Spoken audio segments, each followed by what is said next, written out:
اعوذ باللہ من الشیطان الرجیم بسم اللہ الرحمن الرحیم الحمدللہ رب العالمین والصلاة والسلام علی رسول اللہ وآلہ الطیبین الطاہرین۔ ناظرین، خداوند متعال کی بارگاہ میں شکر گزار ہیں کہ اس نے اس مناسبت سے جو نبی اکرم صلی اللہ علیہ وآلہ وسلم کے وصال اور حضرت امام حسن مجتبی علیہ السلام کی شہادت کی مناسبت ہے، اس مناسبت سے ہمیں توفیق دی کہ ایران کے مقدس شہر قم میں واقع حضرت فاطمہ معصومہ کے روز مقدس سے اس پروگرام کو آپ کی خدمت میں پیش کر رہے ہیں۔ اس پروگرام میں ہم سب سے پہلے آپ کی خدمت میں خوش آمدید عرض کرتے ہیں، اور آپ جہاں کہیں بھی ہیں، آپ تمام ناظرین کی خدمت میں، دنیا کے تمام مسلمانوں کی خدمت میں اس مناسبت سے تعزیت اور تسلیت پیش کرتے ہیں، اور آپ کی خدمت میں دل کی گہرائیوں سے ہدیہ سلام پیش کرتے ہیں۔ ناظرین، بہت بڑے غم کا دن ہے۔ اگر آپ دیکھیں، نبی اکرم صلی اللہ علیہ وآلہ وسلم جدا ہو رہے ہیں، حضرت امام حسن مجتبی علیہ السلام اس کائنات سے اس تاریخ میں جا رہے ہیں، تو اگر آپ غور کریں تو واقعاً بہت بڑی قیامت کا دن ہے۔ یہ اتنا عظیم آج کا غم ہے کہ پورا عالم بشریت اور پورا عالم اسلام جو ہے وہ یتیم ہو رہا ہے، اور خاص طور پر جناب سیدہ طاہرہ کے لیے کتنا سخت وقت ہے، اس لیے کہ بابا کا سایہ سر سے اٹھ رہا ہے۔ آپ جانتے ہیں کہ بی بی اپنے بابا سے کتنی محبت کرتی تھی۔ آپ کی 5 سال کی عمر میں آپ کی مادر گرامی آپ سے جدا ہو گئیں، اس کے بعد بی بی کی پوری زندگی اپنے بابا کے ساتھ گزری ہے، اور اس طریقے سے گزری ہے کہ یہ صرف بیٹی بن کے اس نے دن نہیں گزارے بلکہ ماں بن کے دن گزارے ہیں۔ اس طرح سے اپنے بابا کے ساتھ پیش آتی تھی کہ حضور نے خود کہا، فاطمہ تو ام ابیہا۔ تو ایک طرف تو ایسا عظیم جو پدر گرامی ہیں، جو والد بزرگوار ہیں، بی بی سے وہ جو جدا ہو رہے ہیں، اور دوسری جو تاریخ ہے وہ امام حسن مجتبی، یعنی دونوں غم ایسے ہیں جن کا پرسہ ہمیں بی بی کو دینا ہے۔ آپ کے فرزند اکبر کی آج شہادت کی تاریخ ہے، بڑے غم کی تاریخ ہے۔ اس مناسبت سے پھر میں آپ کی خدمت میں تعزیت اور تسلیت پیش کرتا ہوں، اور اسی مناسبت سے انشاءاللہ ہماری گفتگو چلے گی، اور الحمدللہ آج جو عظیم شخصیت ہمارے ساتھ ہیں اور نبی اکرم صلی اللہ علیہ وآلہ وسلم کے اخلاق اور آپ کی سیرت کے حوالے سے گفتگو فرمائیں گے، جناب مولانا سید محمد عباس رضوی صاحب قبلہ ہمارے ساتھ ہیں۔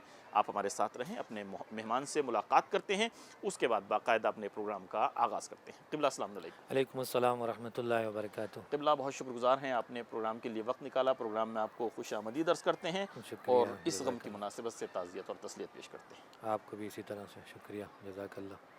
قبلہ، آج اگر ہم یعنی اپنے معاشرے کو دیکھیں، عالم اسلام کو دیکھیں، تو اتنی مشکلات پائی جاتی ہیں، اور ان مشکلات کا جو اصل سرچشمہ ہے وہ یہی ہے کہ نبی اکرم صلی اللہ علیہ وآلہ وسلم اور آپ کی آل پاک کا جو اخلاق ہے، ان کی جو سیرت ہے، اس سے ہم بہت دور ہیں۔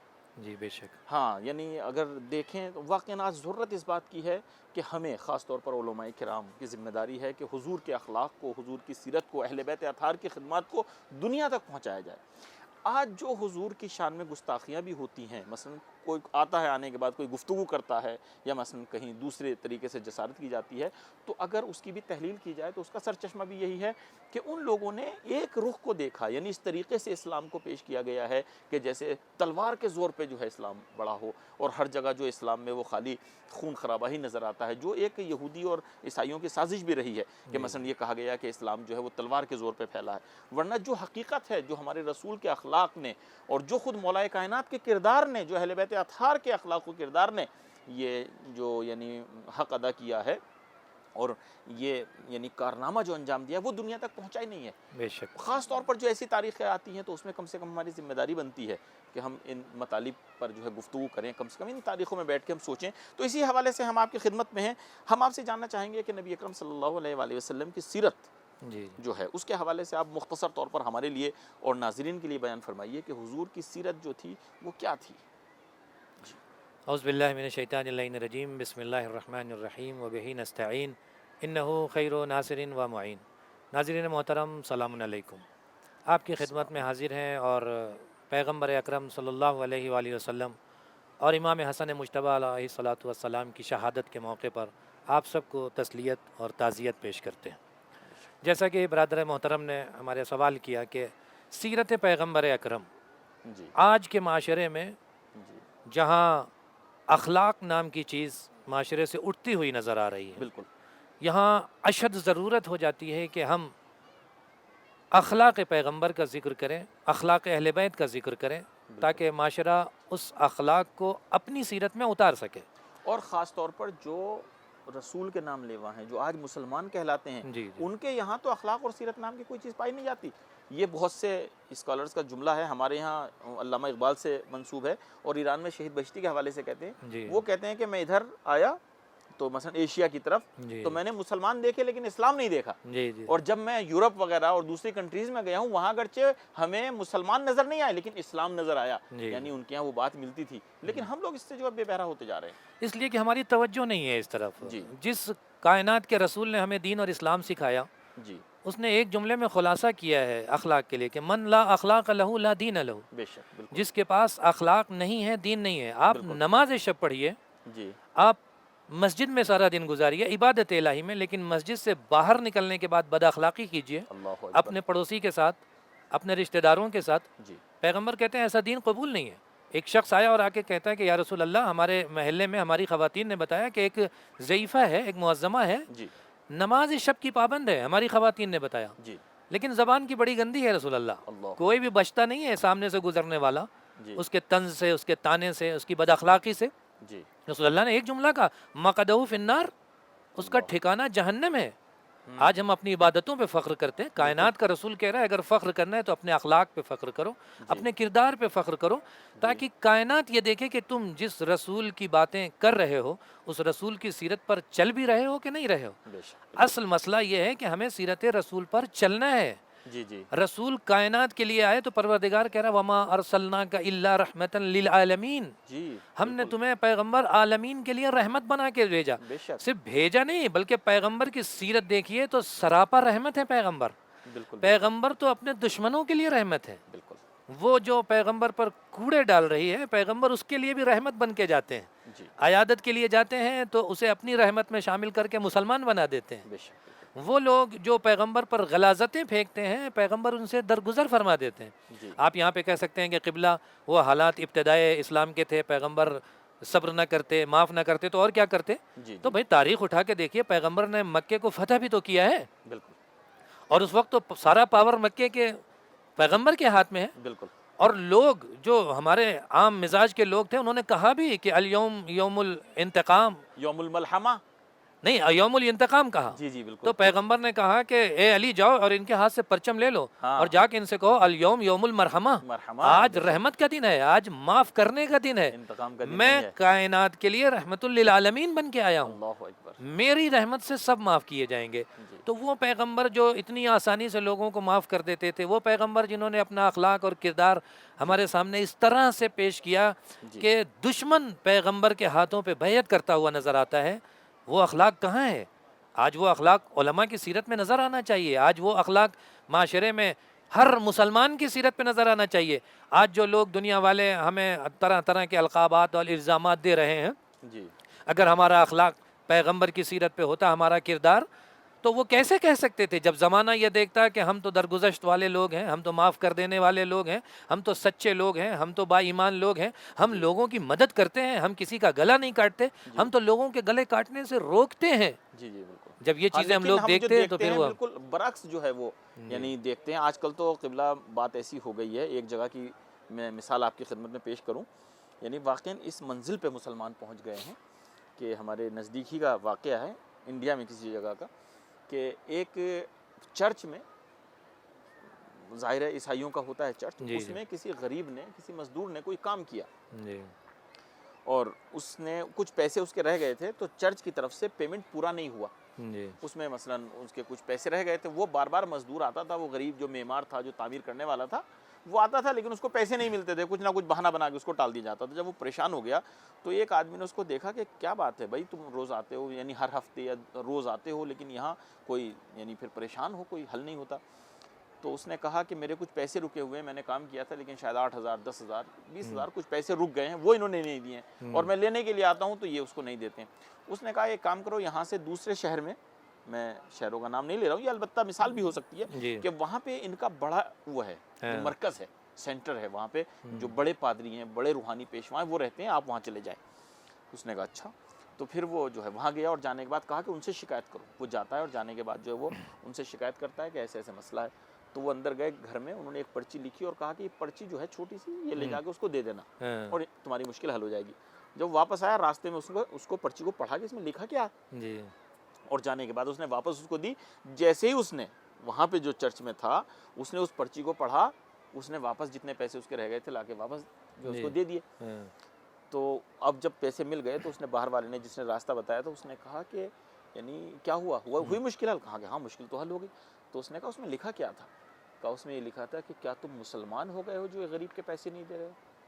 اللہ اکبر. یعنی آج مسلمانوں کی پہچان یہ بن گئی ہے کہ یہ کسی کے ساتھ وفا نہیں کرتے. دھوکہ جو ہے وہ ان کی طبیعت اور ان کی سرشت میں داخل ہو گیا ہے.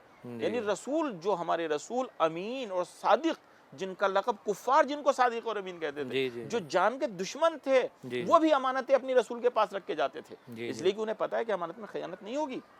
تو ہمیں کیسا ہونا چاہیے، یہ مسئلہ ہے. پیغمبر کی حدیث ہے، پیغمبر فرماتے ہیں کہ میری قوم میں اس وقت تک زوال نہیں آ سکتا جب تک ہماری قوم کے لوگ سچ بولنا نہ چھوڑیں اور امانت دانی کو اپنا شیوا نہ بنائیں. امانت داری اگر ان کے اندر ہے اور یہ صادق ہیں، بالکل یہ دو صفات اگر پائی جاتی ہیں، اگر یہ دو صفات پائے جاتے ہیں کبھی بھی زوال نہیں آئے گا. اور یہ دونوں چیزیں ہیں جو آج ہمارے اندر سے اڑ گئی ہیں. بالکل. پیغمبر کی سیرت یہ تھی کہ پیغمبر کو غصہ بہت دیر میں آتا تھا اور پیغمبر بڑی جلدی راضی ہو جاتے تھے. آج اگر مسلمانوں کو دیکھا جائے تو اس کے بالکل برخلاف ہے. غصہ ان کی ناک پر رکھا رہتا ہے، محاورہ جو ہے اردو کا. 2 منٹ میں وہ غصہ، اور ان کو منانے کے لیے مصیبتیں کھڑی ہو جاتی ہیں. آج جمہوریہ اسلامی ایران اتحاد بین المسلمین کا نعرہ لگا رہا ہے، یہ سیرت پیغمبر پہ چلتے ہوئے لگا رہا ہے. بے شک پیغمبر نے اپنے دشمنوں کو بھی اپنے طرف کر لیا، متحد کر لیا اپنے اخلاق کریمانہ کے ذریعے سے. بالکل. آج ہم اگر چاہتے ہیں کہ مثلاً لڑائی جھگڑے کے ذریعے سے اور ایک دوسرے کی مخالفت کے ذریعے سے آپس میں ایک دوسرے کو مار کر کے ہم آگے بڑھ جائیں گے، یہ خلاف اسلام ہے. پیغمبر کہتے ہیں ان چیزوں سے دور ہو جاؤ، اسلام تمہیں خود بخود آگے بڑھا دے گا. اسلام تمہیں، اور اسلام چاہتا ہے کہ ہم آپس میں اتحاد رکھیں، محبت رکھیں، پیار رکھیں. پیغمبر دیکھیے نا آشنا طور پہ، ایک یہ ہوتا ہے کہ آشنا طور پہ پیغمبر اس لیے کر رہے ہیں کہ اسلام آگے بڑھ جائے، نا آشنا طور پر بھی پیغمبر کا یہی عمل رہتا تھا. وہ بوڑھی ضعیفہ اپنے سر پہ لکڑیوں کا بوجھ لے کے جا رہی تھی، پیغمبر نے دیکھا اس کی مدد، چل نہیں پا رہی تھی، ضعیفہ تھی، لکڑیوں کا بوجھ تھا، لے کے چلے کہ اگر تو اجازت دے تو میں یہ لکڑیوں کا بوجھ تیرے گھر پہ پہنچا دوں. اب وہ خاتون کہتی ٹھیک ہے پہنچا دے. پیغمبر لے کے آئے، کہا گھر میں اگر کوئی نامحرم نہ ہو تو میں اندر رکھ دوں. گھر رکھ دو، رکھ دیا. تو جب جانے لگے اس نے کہا رکو، تم نے مجھ پر احسان کیا، تم نے مجھ پر احسان کیا ہے تو میں بھی تم پر ایک احسان کرنا چاہتی ہوں. دیکھیے پروپیگنڈا کیا چیز ہوتی ہے، انسان کی مخالفت کیسے ہوتی ہے. کہ کیا احسان کرنا چاہتی ہوں؟ کہا آج کل مکے میں ایک شخص آیا ہوا ہے جو جوانوں کو بہکا رہا ہے اور ایک خدا کی طرف دعوت دے رہا ہے. دیکھو تم اس کے بہکانے میں نہ آنا، اس لیے کہ تم نے میرے ساتھ نیکی کی، میں تمہارے ساتھ نیکی. تو پیغمبر مسکرانے لگے. کہ مسکرا کیوں رہے؟ کہ جس محمد کی بات کر رہی وہ میں ہوں. کہ اگر تم وہی محمد ہو تو جو تمہارا کردار ہے، جو تمہارا اخلاق ہے، نہ کوئی آشنائی نہ کوئی جان پہچان، لیکن تم انسانوں کی بشریت کی اس طرح سے مدد کر رہے ہو، تو جب تمہارا کردار ایسا ہے تو تمہارا خدا کتنا کریم ہوگا، تمہارا خدا کتنا اچھا ہوگا. تو یہ دیکھیے سبب بن رہا ہے پیغمبر کا ایک فعل کہ جو دشمن تھی، جو لوگوں کو پیغمبر سے دور کر رہی تھی، وہ خود پیغمبر کی طرف آ رہی ہے. اور ہم سے یہی تو کہا بھی گیا ہے کہ کونوا دعاتن بغیر السنت، یعنی زبان سے دعوت دینا اس میں کوئی لطف نہیں ہے. انسان اپنے عمل سے، اپنے کردار سے جو ہے وہ حق کی طرف اور نیک عمل کی طرف جو انسان کو دعوت دے. ہمیں کہنے کی ضرورت نہیں ہے کہ ہم پیغمبر کی سیرت پر چلنے والے، ہم صادق ہیں، ہم امین ہیں. ہمیں کچھ کرنے کی ضرورت نہیں، ہم صرف سیرت پیغمبر پہ چلیں. کائنات خود پکارے گی کہ یہ پیغمبر کے ماننے والے ہیں، یہ جھوٹ نہیں بولتے، یہ سچے ہوتے ہیں. یہ علی کے ماننے والے ہیں، یہ اہل بیت کے ماننے والے ہیں، یہ بے ایمانی نہیں کرتے، اس لیے کہ انہیں اہل بیت نے سکھایا ہے. تو دنیا کہے گی. ہمیں نہ پروپیگنڈا کرنے کی ضرورت ہے، نہ کسی سے تعارف کرانے کی ضرورت نہیں ہے، کوئی ضرورت نہیں. ہم سیرت پہ چلیں، کائنات خود پکارے گی. میں اب سوال کرتا ہوں ناظرین محترم سے، اپنے جوانوں سے سوال کرتا ہوں کہ یہ بتائیے کہ مولا کائنات نے کسی سے کہا کہ مجھے مشکل کشا کہو؟ مولا کائنات نے کسی کو پیسے بانٹے؟ مولا کائنات نے کہیں پروپیگنڈا کیا کہ مجھے مشکل کشا کیا جائے، کہا جائے؟ نہیں. مولا کائنات نے مشکل کشائی کی، ہر ایک کی مشکل کشائی کی.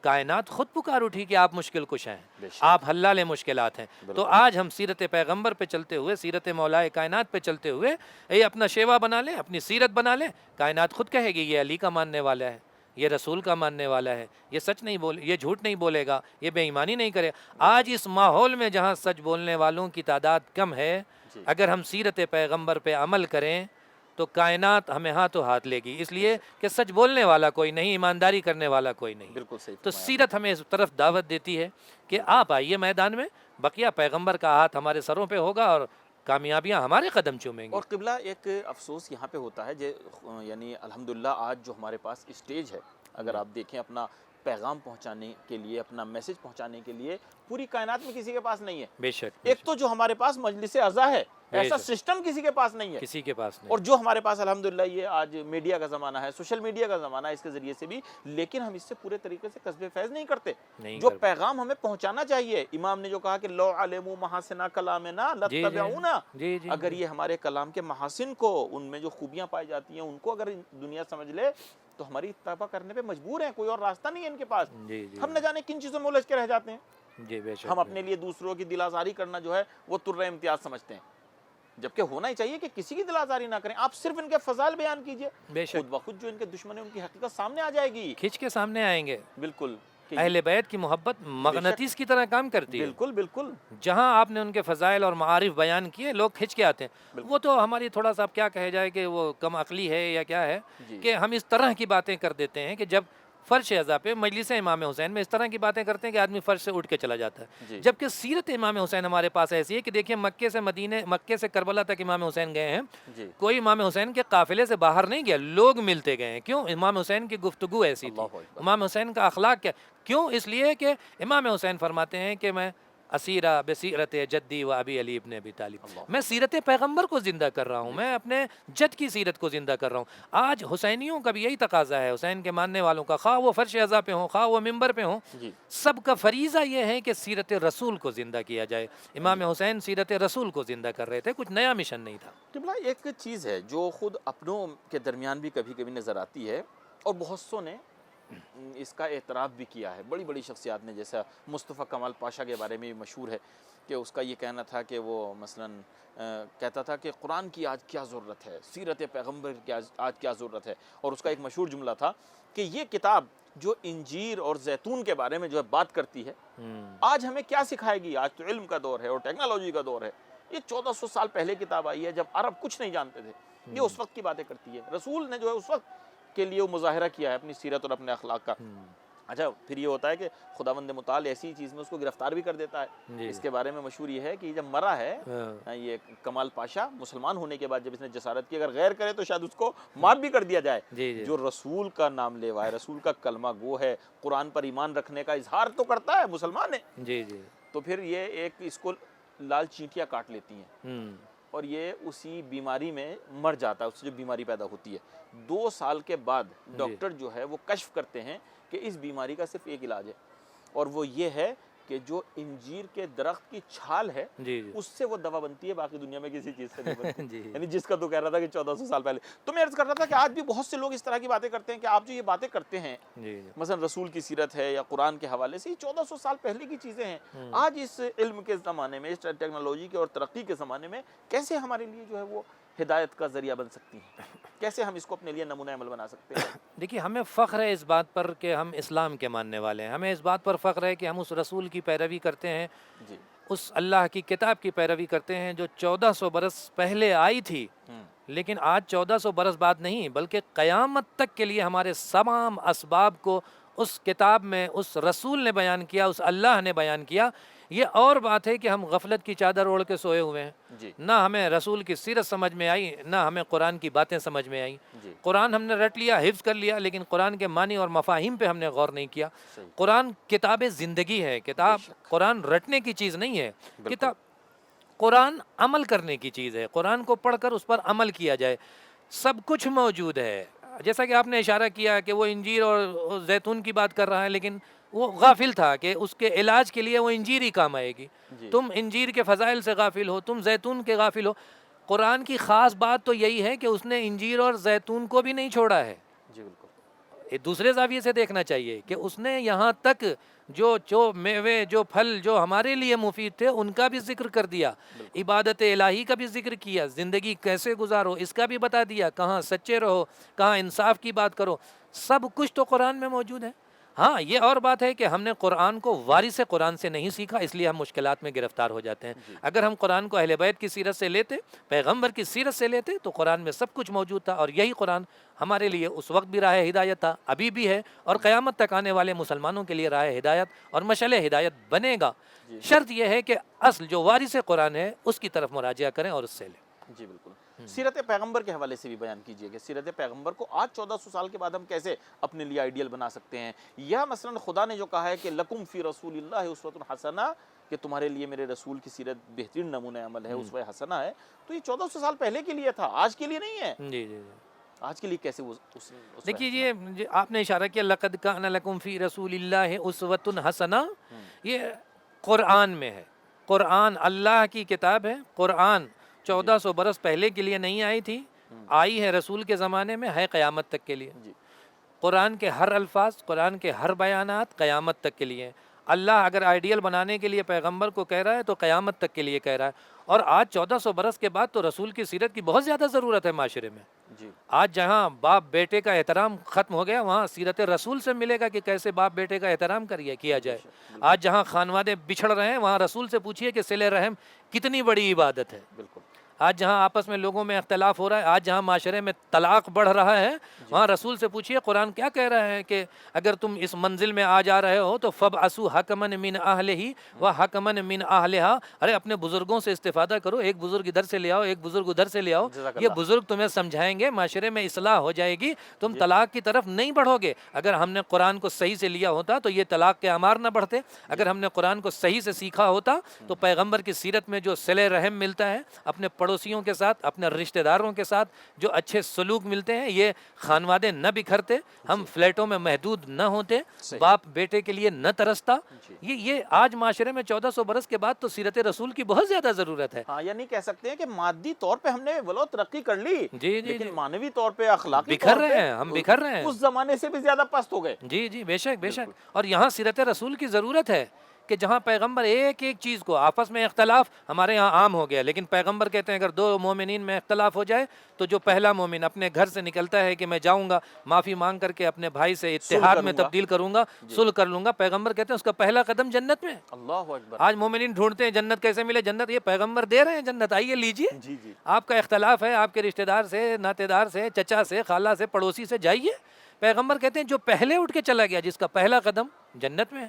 تو جو پیغمبر ہمیں بتا کے گئے ہیں، اگر ہم اس سیرت پر عمل کریں تو ہمارے اندر کے اختلافات ختم ہو جائیں گے۔ جو ہمارے خانوادے بکھر رہے ہیں، جو والدین کی اطاعت جو بتائی ہے پیغمبر نے، جو قرآن نے ہمیں بتایا ہے کہ لا تقل اف، ان کی غلط باتوں پر بھی اف نہ کرو، کیونکہ آدمی غلط بات پر ہی اف کرتا ہے، اچھی بات پہ تو اف نہیں کرتا۔ اب ہم جا رہے ہیں گھر سے، والد صاحب نے کہا بیٹا کہاں جا رہے ہو، ہم نے کہا مارکیٹ جا رہے ہیں، کہ یہ لو 100 روپے مارکیٹ میں کچھ خریدنا، تو ہم اف کہیں گے؟ ہم نہیں کہیں گے اف نا، ہم تو لے لیں گے واہ کیا ابا ماشاءاللہ جزاک اللہ، لیکن اگر والد صاحب کہنے نہیں جاؤ بیٹا ابھی گھر میں ضرورت ہے تو ہم اف کہیں گے۔ تو جو آپ کو لگتا ہے ذرا آپ ادھر تو جا ہی رہے ہیں، ہمارے لیے ذرا دوا بھی لیتے آنا، کہ وہاں جانا پڑے گا مجھے دوا لینے کے لیے، اپنے لیے جا سکتے ہیں، بابا کے لیے جو ہے۔ تو اگر ہم اس سیرت کو دیکھیں، اگر ہم اس قرآن کو دیکھیں تو یہ چیزیں ہمارے یہاں، بلکہ ہم اس چیز کو عبادت سمجھیں گے، اللہ کی اطاعت سمجھیں گے۔ ہم کر رہے ہیں اپنے والد کی اطاعت، لیکن ہمارا رسول ہم سے یہ کہہ رہا ہے کہ اللہ اسے عبادت میں شمار کرے گا۔ ہم جا رہے ہیں سبزی لانے اپنے گھر کے لیے، لیکن اس لیے کہ اے میرے معبود تو نے کہا ہے اپنے والدین کی اطاعت کرو، یہ عبادت میں شمار ہو رہا ہے۔ تو آج ہم اگر 1400 برس کے بعد اس مذہب اسلام کو دیکھیں، سیرت پیغمبر کو دیکھیں، تو ہمارا گھر یہیں پر جنت میں تبدیل ہو جائے گا۔ بے شک ہمارے رشتہ دار، ہمارے ناتے دار، وہ اس طرح سے حسن اخلاق اگر ہم پیش کرتے ہیں پیغمبر کا، تو یہی ہمارے لیے جنت ہو جائے گی۔ بے شک تو ضرورت ہے آج 1400 برس بعد اس معاشرے میں کہ ہم سیرت رسول کو اختیار کریں۔ جی بالکل۔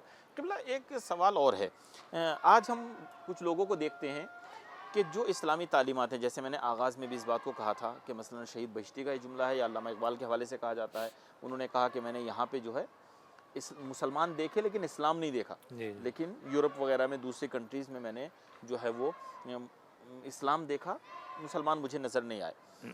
ہم دیکھتے ہیں کہ کچھ حکومتیں کیا مثلا کچھ جو ہے کہہ لیجئے افراد یا کچھ گروہ اس طرح کے ہیں جو حقوق بشر کی بات کرتے ہیں. جی جی نعرے ان کے بہت اچھے ہوتے ہیں, جی جی کوششیں بھی ان کی اچھی ہے, چونکہ اسلام ہمیں یہ درس بھی دیتا ہے کہ جس کی جو اچھی بات ہے اس کو اچھا کہو. جی جی بے شک. تعصب سے ہمیں کام نہیں لینا, چونکہ یہ غیر مسلم ہے کہنے والا تو ہم اس کی اچھی بات کو بھی غلط کہیں گے, جی ایسا جی نہیں. جی جی یہی تو سبب بنا ہے جو رسول کے اوپر وہ ایمان نہیں لائے, جی جی بے شک. کہ اگر یہ ہم میں سے ہوتا تو اس کے اوپر ایمان لے آتے, ورنہ جو خود انتظار کر رہے تھے وہ سب سے پہلے منکر ہو گئے. جی جی تو جو صحیح کام کرتا ہے تو ان کے نعرے اچھے ہوتے ہیں, کوششیں بھی ہوتی ہیں, لیکن پھر بھی وہ مشکلات کے شکار ہو جاتے ہیں, اور جس منزل پہ ان کو پہنچنا چاہیے, جو مقصد ہے, وہاں تک وہ نہیں پہنچ پاتے.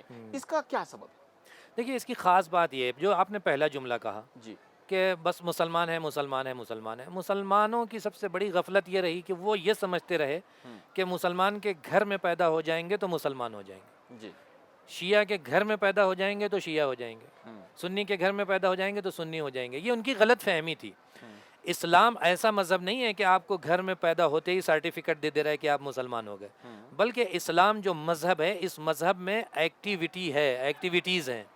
جو فرد جو افراد اسلام قبول کرنے کے بعد ایکٹیویٹیز کو انجام دیتے ہیں وہ مسلمان ہوتے یعنی ہیں. کچھ کوالٹیز ہیں جی ہاں, جو ہمیں اپنے اندر پیدا کرنا ہے, کچھ فرائض ہیں صحیح. جسے انجام دینا ہے. بغیر فرائض کے انجام دیے ہوئے ہم مسلمان نہیں ہو سکتے. سب سے بڑا مسئلہ یہ ہے. تو ہم پہلے مسلمان بنے فرائض کی ادائیگی کے ساتھ. فرائض کی ادائیگی سیرت رسول اور قرآن مجید پر عمل کریں, اور یہ قرآن مجید بھی جو ہے سیرت رسول ہی ہے جو اس کا خلاصہ اور نچوڑ ہے, اور ایک پریکٹیکل ہے. جی جی جی بالکل ایک تھیوری اس ایک پر پریکٹیکل ہے. اس پر ہم عمل کریں, اپنا اخلاق اپنا کردار سنواریں.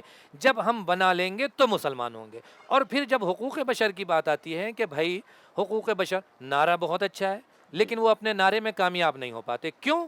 اس لیے کہ جس نے حقوق کی ابتدا کی, جی جس نے بشریت کو انسانیت اور بشریت سمجھایا, ہم اس سے غافل ہیں.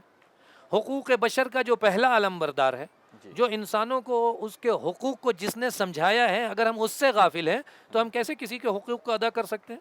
ہمیں پتہ ہی نہیں کہ قوانین کیا ہیں حقوق کو ادا کرنے کے لیے. تو ہم پہلے سیرت پیغمبر کا مطالعہ کریں, جس نے لوگوں کے اندر حقوق کو ایجاد کیا, پیغمبر کو سمجھیں, اس کے بعد آئیں حقوق بشر کی بات کریں. وہ اپنے اعتبار سے اٹھاتے ہیں, وہ جو حقوق بشر نہیں بھی ہیں اسے حقوق بشر سمجھنے لگتے ہیں. وہ بعض جگہ پہ غریبوں کو مارنا پیٹنا بھی حقوق بشر سمجھنے لگتے ہیں, کمزور ملکوں کو دبانا بھی حقوق بشر سمجھنے لگتے ہیں, ایک دولت مند افراد کو اپنی طرف لانا حقوق بشر لیکن اسلام ہے, اسلام مساوات کا قائل ہے. اسلام یہ نہیں کہتا کہ جو دولت مند ہے ان کا حساب کتاب الگ ہے, جو غریب ہے ان کا حساب و کتاب الگ ہے. نہیں, آپ پیغمبر کے حقوق کو دیکھیں کہ پیغمبر حقوق کی رعایت کس طرح سے کرتے ہیں. آپ مولائے کائنات کو دیکھیں کہ حقوق کی رعایت کس طرح سے کرتے ہیں. بیت المال کے مالک ہیں مولائے کائنات, لیکن جب ان کا بھائی آتا ہے ان سے مانگنے کے لیے کہ ہمیں کچھ اضافہ دے دیجئے, تو وہ کیسے سمجھاتے ہیں کہ میں اس کا محافظ ہوں, مالک نہیں ہوں, یہ بیت المال ہے. سبحان اللہ, یہ بیت المال ہے. تو اگر حقوق بشر ہمیں دیکھنا ہے اور حقوق بشر کا دفاع کرنا ہے تو ہمیں اہل بیت کا دامن پکڑنا پڑے گا, ہمیں سیرت رسول کو سمجھنا پڑے گا. اگر سیرت رسول اور اہل بیت کے دامن کے ساتھ ہم حقوق بشر کا دفاع کریں گے تو الحمدللہ آپ دیکھ سکتے ہیں کہ جمہوریہ اسلامی ایران جس طرح سے بغیر کسی تعصب کے, فلسطین میں کہنے کے لیے نہیں ہے شیعہ اتنے زیادہ, لیکن فلسطین کی حمایت, ہر جگہ مظلوم کی حمایت, کشمیر میں حمایت, جس جگہ ایران جمہوریہ اسلامی اسلام کر رہا ہے, تو اس سے ہمیں یہ واضح ہوتا ہے کہ یہ سیرت پیغمبر کو سمجھے ہوئے, سیرت اہل بیت کو لیے ہوئے, لہٰذا یہ بہترین طریقے سے کر سکتے ہیں. تو وہ لوگ جو کرنا چاہتے ہیں انہیں ضروری ہے کہ سیرت اہل بیت کا مطالعہ کریں, کم سے کم پیغمبر کی سیرت کا مطالعہ کر کے پھر حقوق اہل بیت کا دفاع کریں, تو کامیابی ملے گی. قبلہ بہت شکریہ, جزاک اللہ. اور چونکہ ہم اس پروگرام میں خداوند متعال نے ہمیں توفیق دی ہے کہ ہم کریم اہل بیت کے در پر ہیں, آپ سے گزارش کریں گے کچھ دعائی یا جملے آپ ہمارے لیے, ناظرین کے لیے جو ہے وہ کچھ دعا فرمائیں. تمام ناظرین ہیں وہ بھی مشتاق ہیں اور سب کی تمنا ہوتی ہے کہ علماء کرام کو بے شک یہ سعادت ہے اور یہ ان کا کرم ہے, اور ان کا لقب ہی ہے کریم اہل بیت. معصوم قم کریم اہل بیت ہیں, اور خود ہم لوگوں کے لیے جو ہے ایک وارث کی طرح سے ہیں. بے شک, اور ان کی بارگاہ میں آ کر کے ہمیں سکون ہوتا ہے. ہم وطن سے دور ہیں لیکن ہمیں لگتا ہے کہ ہم اپنے وطن میں آ گئے.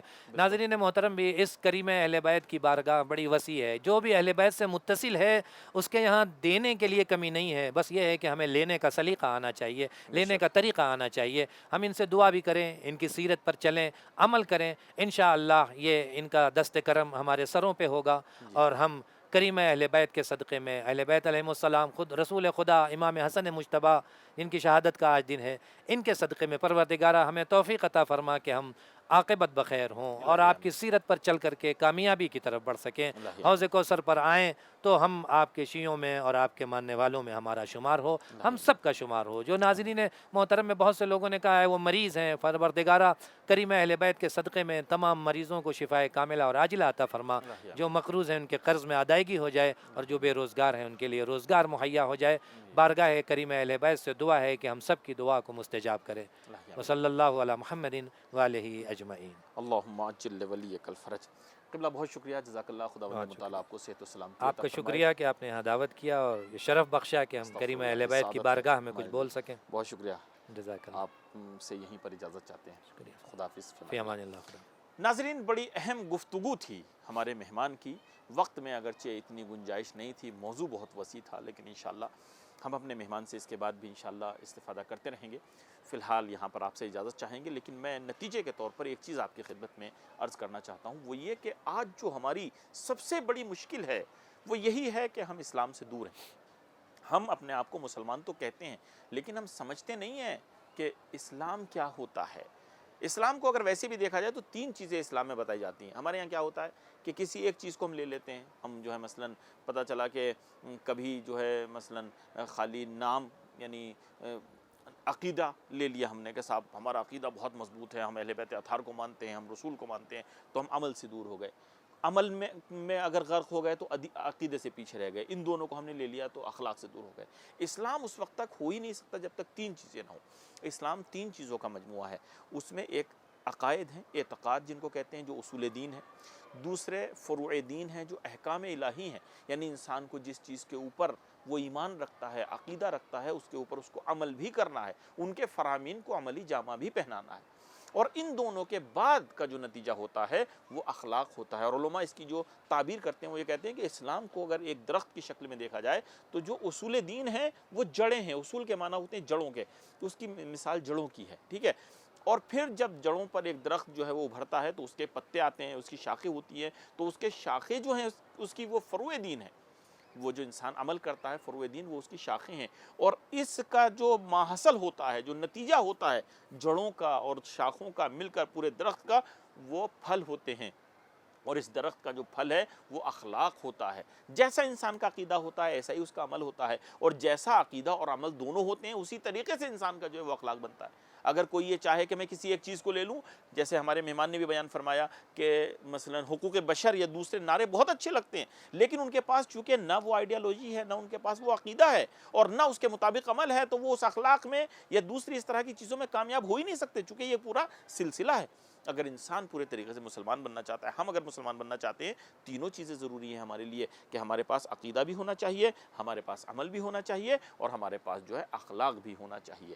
ناظرین، آپ کے بہت شکر گزار ہیں، جتنا بھی ہو سکے یہ مختصر وقت میں کیا بیان کیا جا سکتا ہے، سیرت پیغمبر اکرم کے حوالے سے پوری ایک سیریز ہو جس میں خالی سیرت کی گفتگو ہو، تب کہیں جا کے کچھ گفتگو ہو سکتی ہے، لیکن پھر بھی چونکہ تاریخ منسوب تھی ہمارے حضور سے، اور آپ کے وصال کی تاریخ ہے، امام حسن مجتبی علیہ السلام کی شہادت کی تاریخ ہے، اس مناسبت سے تذکرہ رہا، اور اس مناسبت سے ایک مرتبہ پھر آپ تمام ناظرین کی خدمت میں، دنیا کے تمام مسلمانوں کی خدمت میں تعزیت اور تسلیت پیش کرتے ہیں۔